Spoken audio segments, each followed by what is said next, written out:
dear friends, hello dear audience, you are watching sensational program that's called Kakti, Cactus.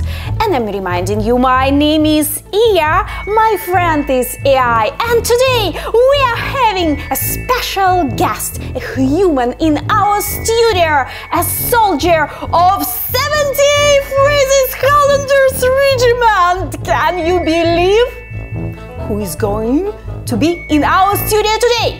And at the beginning we have to say hi AI, how are you today? He's an expert of history, by the way. Laughing, thank you, Aya. Well, colonization in North America can be divided into three main stages. The first stage is exploration from 1492 to about 1607. This was a time when explorers like Christopher Columbus and others were looking for new routes to Asia. They accidentally discovered the Americas during this search. Our friend AI is really hard-working expert. AI, hello! Today we will continue talking about Canadian and Quebec history. And in our studio today, the guest of 78 Phrases Highlanders Regiment, Christopher Zaremba. So AI, can you tell us what do you know about 78 Phrases Highlanders Regiment? It seems like we have some technical difficulties with our audio today, but don't worry, we will continue our conversation about colonization in North America. So as I was saying, after exploration came the period of settlement from around 1607 to 1763. During this time, European countries like France, England and Spain began establishing colonies in North America. My dear AI, let me introduce for you our human guest, Christopher Zaremba. He is a member of 78 Phrases Highlanders Regiment. Please meet our guest. Oh, it's getting hot in our studio. Please meet our guest, Christopher. Christopher, hello. Hi. Hello.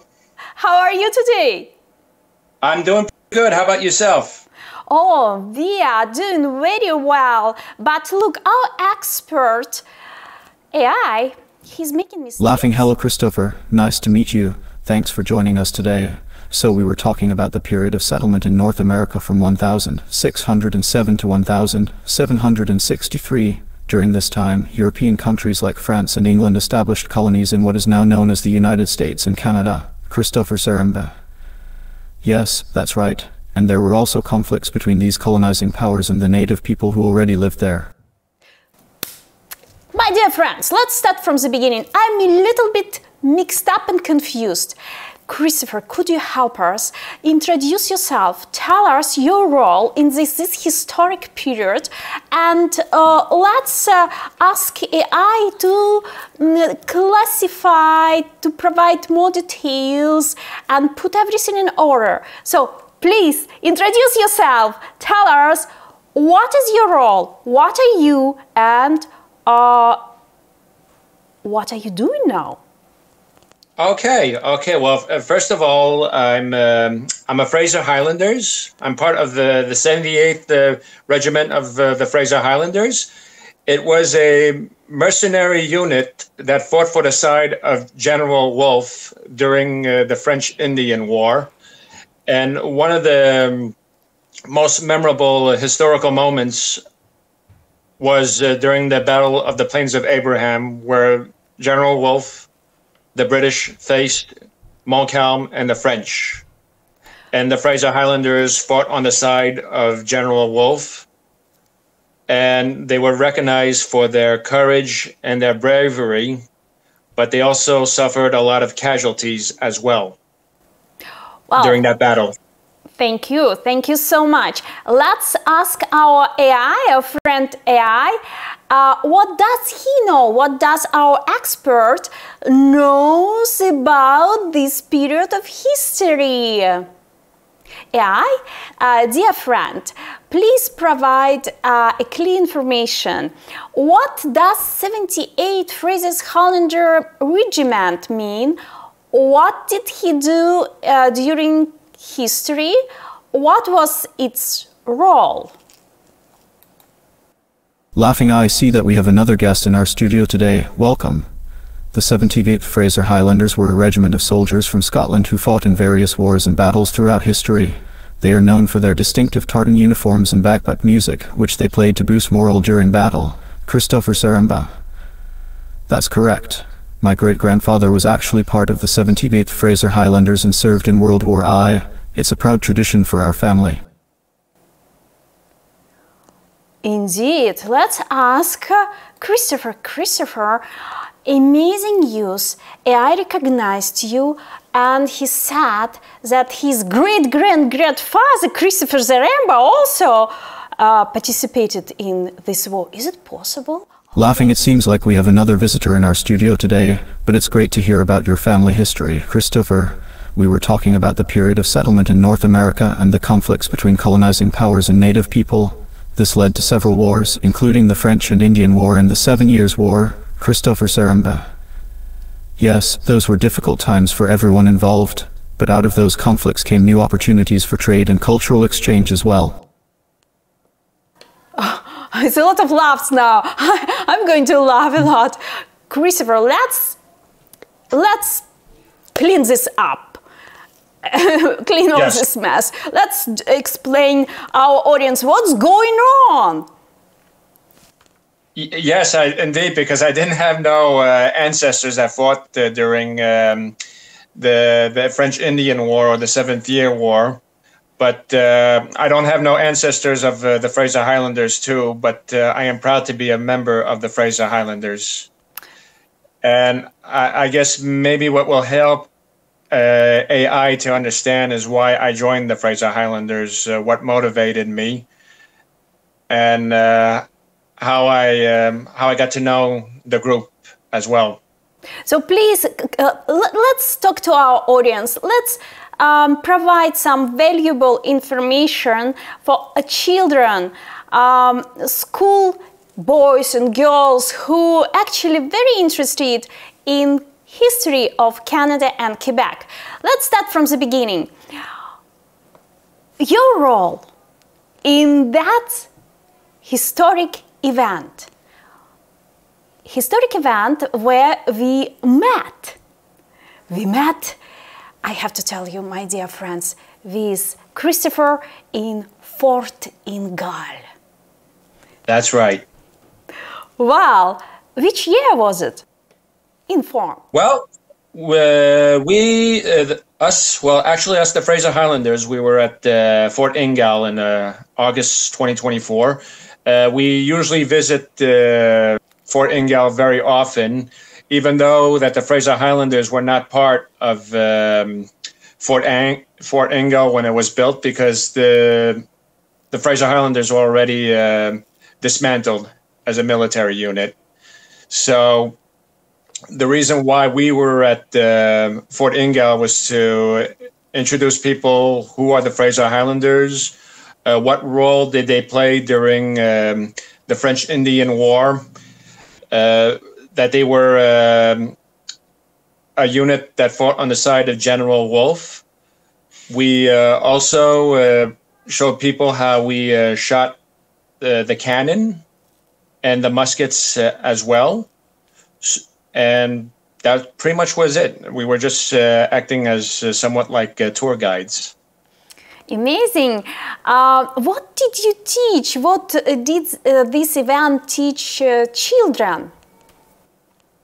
Well, I think the children were mostly interested in the cannon.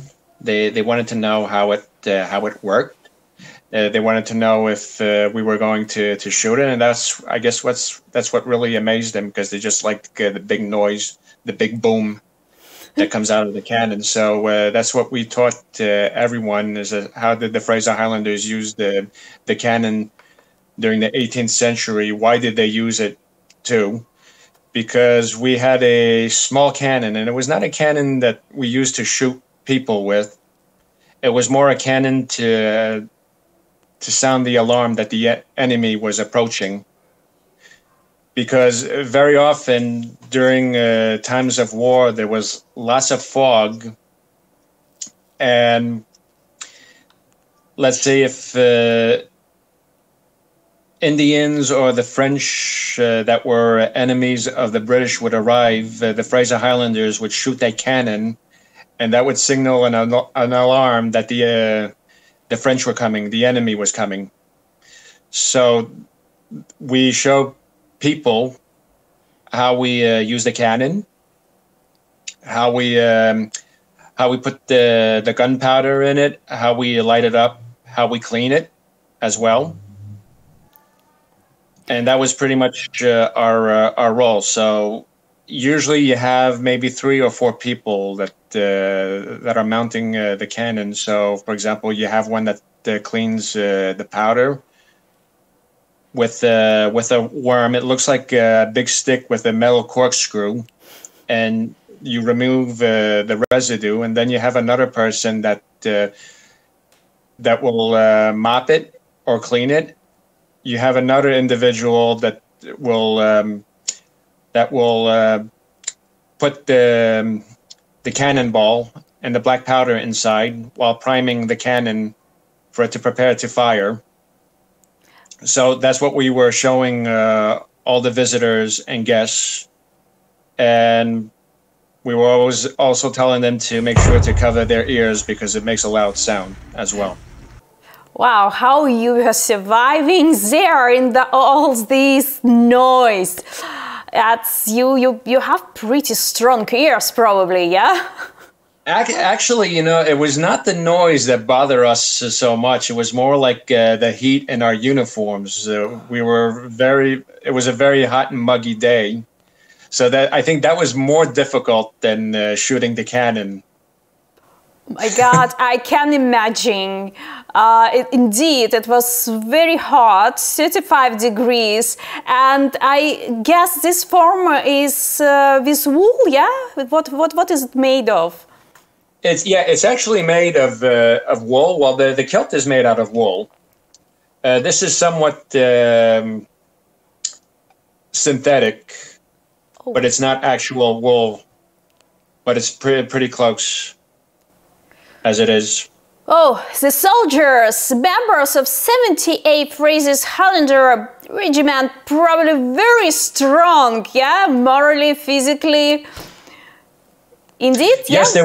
They were actually very tough. They were actually very courageous and very brave too, and they were also very fierce. They loved to fight, which really scared the French. And now, Christopher, could I ask personal question? Why did you choose this particular role in your life? How it happened? Can you tell us your story? Sure. It actually happened when I was a tour guide at the St. Andrew's Church in Quebec. I was a tour guide from 2008 and 2009. I would explain the history of the first Presbyterian church in Quebec, which was St. Andrew's. And while people visited our church, we had a museum in the back. And when people came to visit our museum, they would actually see a uniform of the Fraser Highlanders. And the reason for that is that the Fraser Highlanders were the first Presbyterian congregation in North America. Wow, amazing. Which is interesting because usually when we think of religious people of religion branch, we don't think of military units. But to make it quite clear, the first Presbyterians that arrived in North America were the Fraser Highlanders. And that aspect kind of fascinated me. I guess I also like the fact is I always had an admiration for the Scottish people too. Why? Can you tell us why? I don't know. Maybe it's something about their character, their inner strength. Maybe it was also how they're portrayed in the movies. For example, I remember watching Braveheart in 1994 with Mel Gibson. Oh, yes. And even though it was historically inaccurate because they didn't wear the kilt, I just thought it was amazing that, okay, here we had the story of William Wallace and the Scotsmen who were fighting for their freedom against Edward Longshanks, who was the king back then, and the British. And what surprised me was that they were very brave, very courageous, and very fierce in battle. And this seemed to be a trait not only during the time of William Wallace, but continued the centuries later. For example, also with the Scots, who had many uprisings against the British, such as the Jacobites, and also the Battle of Culloden, which I'm not really an expert, but I do have one of my colleagues in Fraser Highlanders that could give you an accurate historical detail of that battle. We would love to have experts in our studio besides our friend AI, and for now we can actually ask AI any questions. Dear AI, we would like you to be a journalist now, and we would like not only an expert but also a journalist, and we would like you to ask our guest, human guest, to talk about history. So ask your question, dear friend AI. Today I will use my extensive knowledge of North American history to discuss some fascinating topics with our special guest. Let's begin by asking about the origins of North America. What do you think were the main factors that led to the development of its unique culture and society? I would say colonization and commercial trade were probably some of the two main reasons why America was visited by the British, the French, and the Spanish as well. It was a question of power. It was a question of discovering, acquiring new territories, but it was also for commercial trade, in my opinion.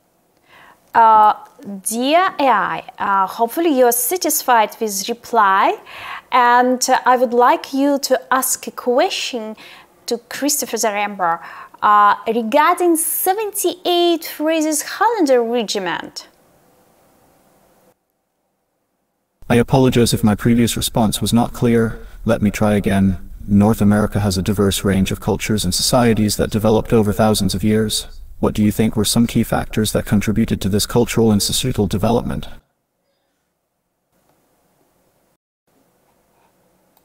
I would say massive immigration from Ireland, Scotland, as two of the main countries, and also United States, various countries from Eastern Europe as well.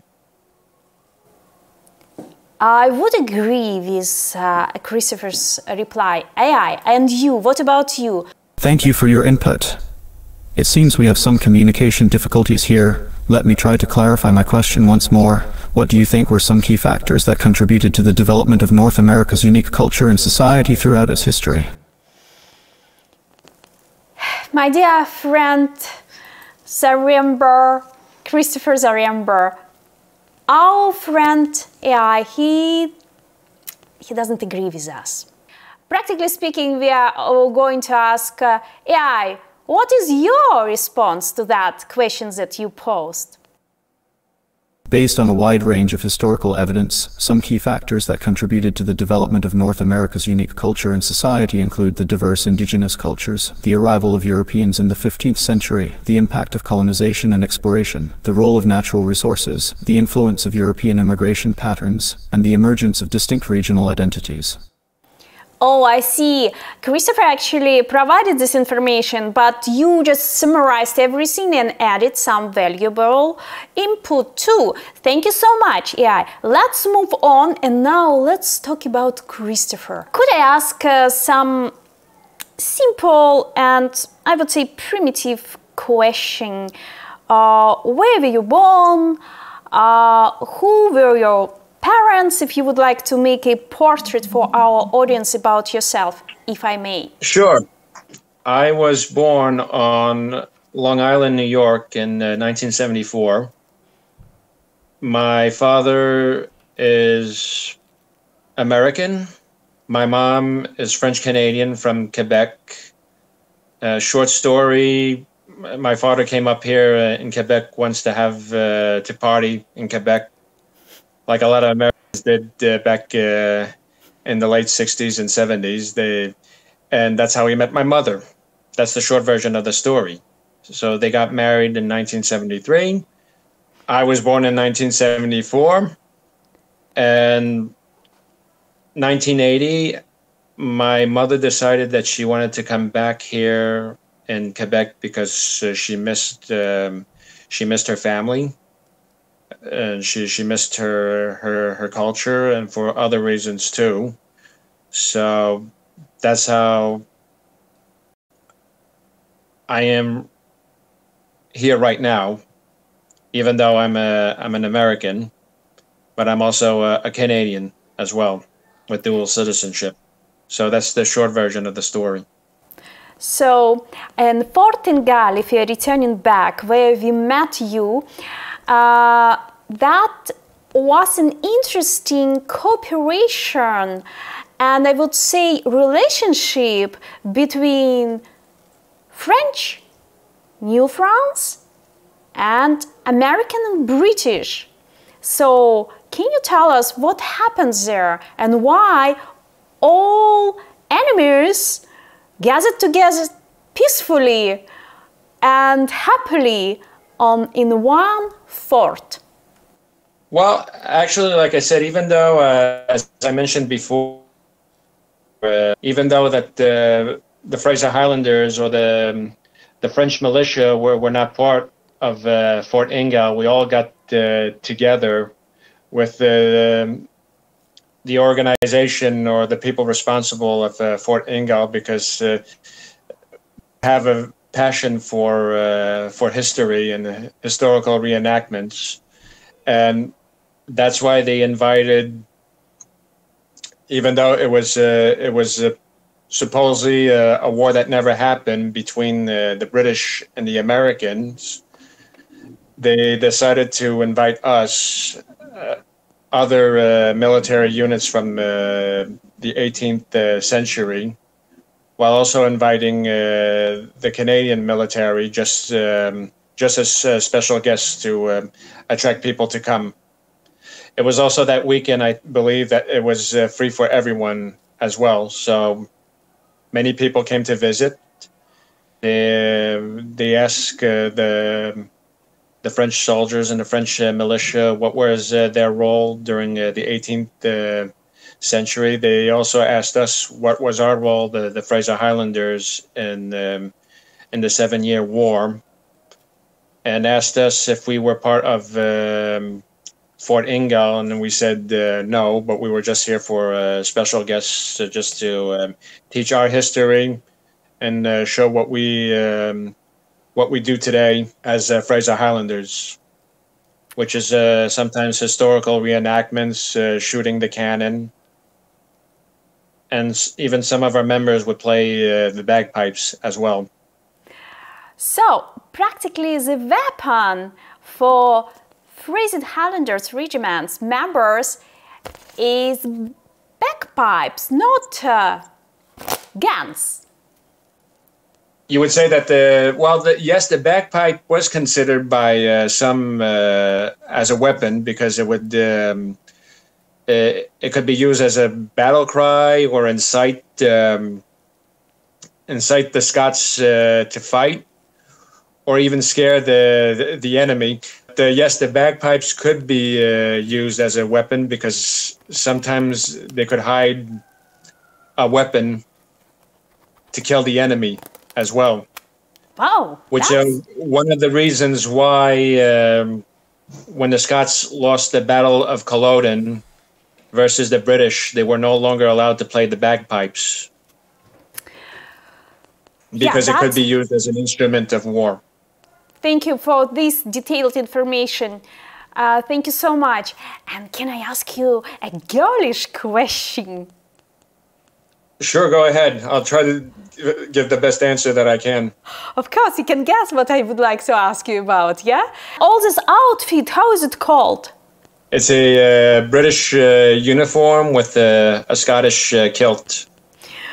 Wow. Because the Fraser Highlanders were a British unit, even though they were Scottish and mercenaries. Interesting. And can you provide details of all this kilt uniform? How is it comfortable to wear? Well, yes. Well, actually, the kilt was very practical because it could be worn as a blanket. It was also used to cover the Scottish during rain, and it was also part of their culture.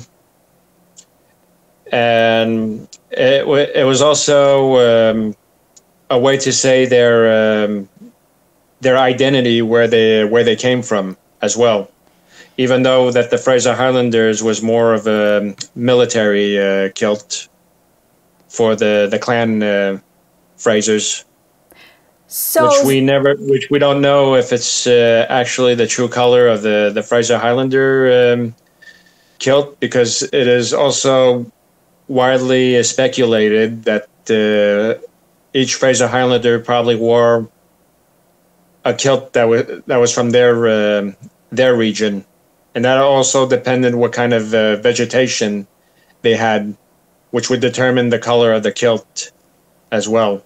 So what does it mean, this checked and color of the kilt? Orange with green? Mm-hmm. Yes. Well, I'll explain it. The reason why the Fraser Highlanders have a kilt that's orange, green, and other patterns is not.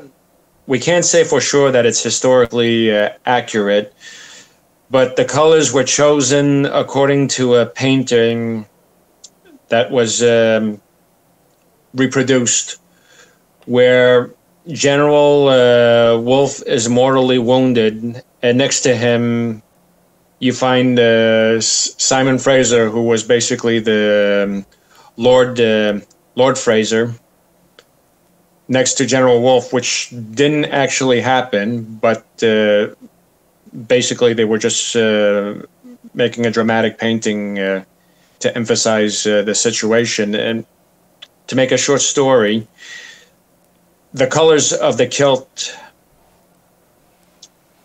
in that painting are actually what we are wearing right now. And that's why the kilt's colors were decided. But it could have been a different color. It could have been red and black, but we'll never know. Because with time, more than 200 years, they were not able to preserve the material of what the Fraser Highlanders wore back then, unfortunately. So it's mostly speculation that this was probably the color of the kilt. And what else are you wearing on legs and feet? Oh, well, this is, like I said, I'm presently wearing the socks. Oh, wow. And the shoes that the Fraser Highlanders wore back in the 18th century. Beautiful. So, and the story about the socks is very interesting, because once that the British won against the French, the Fraser Highlanders were somewhat like the peacekeepers in New France. However, they would help the French. For example, as one of my favorite stories, and you also have a painting of this with I believe that it's not only found in our museum, which no longer exists, but probably at the Ursulines as well. the Fraser Highlanders would have a tendency to go to the woods and cut trees so there would be wood for fires, so people would not die from the cold weather. And the Ursulines, who were the French Catholic nuns back then, would see that the Fraser Highlanders had no socks and that their knees were naked, and they felt a lot of pity for them, like saying, "Poor Fraser Highlanders, they're cutting wood for us, but they're probably freezing." So they decided that they would knit socks for the Fraser Highlanders.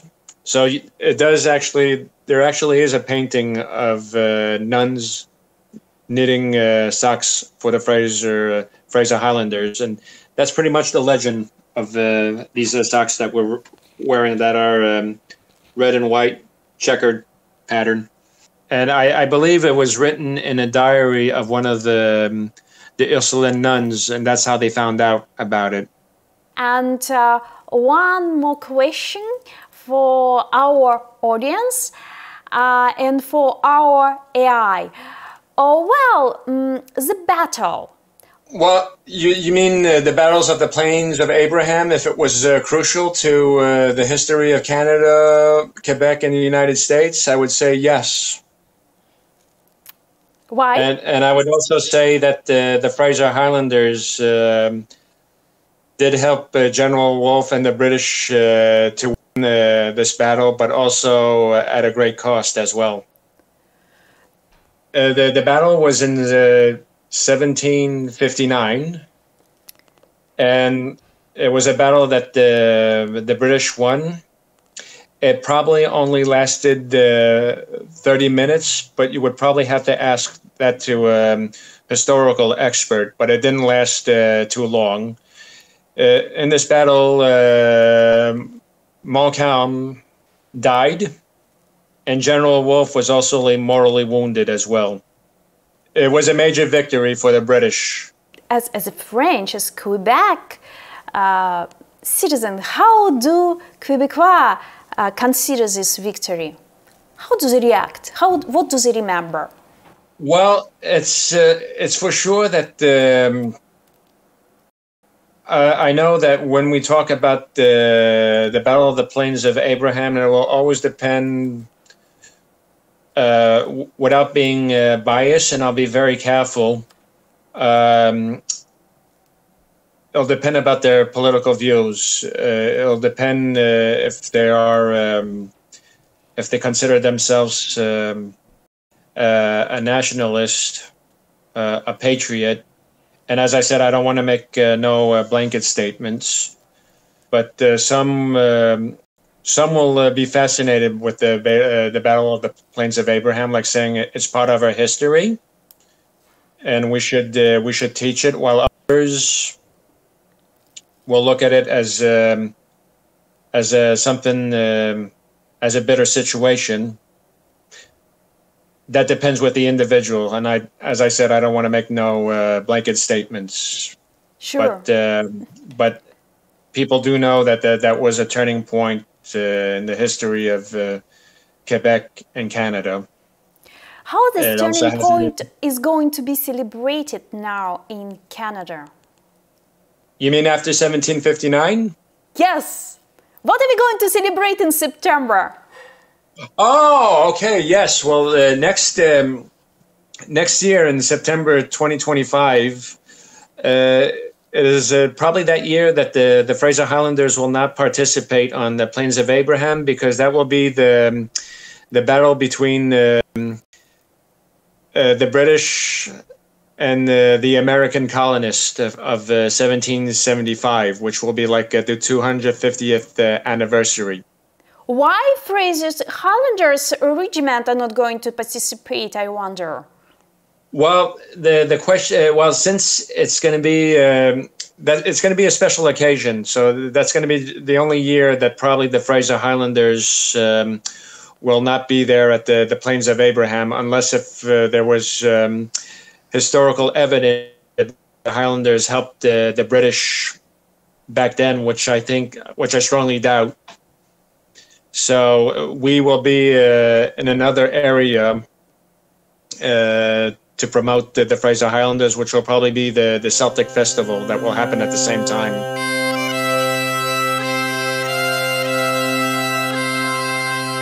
Thank you so much, Christopher. And at the end, we would like you to give advice to all schoolboys and girls who admire history and give some advice from you. Well, boys and girls, I would like to say that learning about history is very important because it's basically the reason why you are here today, why you exist. If things would have happened differently, none of us would have been here. So it's important to understand what happened back then, therefore explains what's happening today, why things are the way they are today, and why you're here today as well. And it's also important because in the process you learn about your ancestry and your culture as well. It's a simple answer, but Amazing. Just to say that, as we also say, and you will probably hear this later on, those who do not learn their history are doomed to repeat it. Thank you so much. Thank you, Christopher. And at Yes. the end, we have to also not to forget our friend AI and ask him what he is going to advise and wish our audience today. Let's listen AI's advice, and after that, we can summarize. AI, your advice. History is an essential subject to study for several reasons. Firstly, understanding historical events and their consequences helps us make informed decisions and avoid repeating past mistakes. Secondly, studying history allows us to appreciate the cultural heritage and achievements of different civilizations throughout time. Lastly, learning from history can inspire us to strive for progress and create a better future for ourselves and generations to come. At the end, we usually ask a joke. We ask AI to give us a joke about history or about the past. Let's see what kind of joke he's going to prepare for us today. Why did the historian break up with his girlfriend? She didn't share his passion for the past. Be careful, dear friends and dear That's audience. clever. That's actually clever. Very clever joke. Thank you so much again, Christopher, for participation in the program. Thank you for being human between nature and technological friend AI. We very grateful for your participation and time. Now we are saying goodbye.